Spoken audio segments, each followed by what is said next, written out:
Ratusan warga memadati kediaman rumah duka Bau Intang di Buhung Bangkala, Kelurahan Patubangun, Kecamatan Bontoharu. Warga dan kerabat setempat berkumpul untuk menyambut kedatangan jenazah Bau Intang sejak dini hari pada Jumat 24 Juli 2026.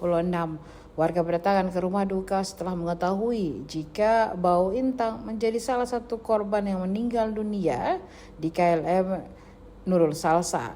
Pagi tadi sekitar pukul 8 waktu Indonesia Tengah, jenazah Bau Intang mendarat di Pelabuhan Pamatata melalui angkutan kapal feri KMP Sangke Palangga dari Pelabuhan Bira Bulukumpa.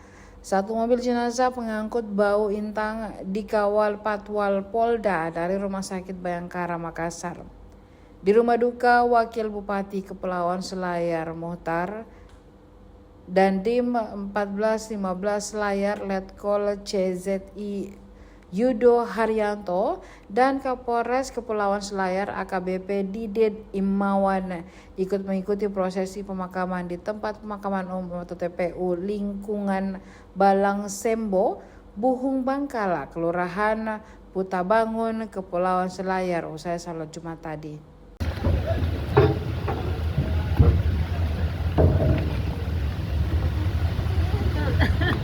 Tak diri-diri.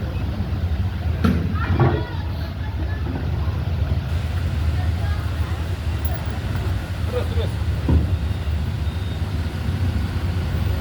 Pelan. Aja terus. Terus. Oke. Terus. Oke. Pelan. Ya, terus. Jangan terus. Terus.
Download Tribun X sekarang, menghadirkan lokal menjadi Indonesia.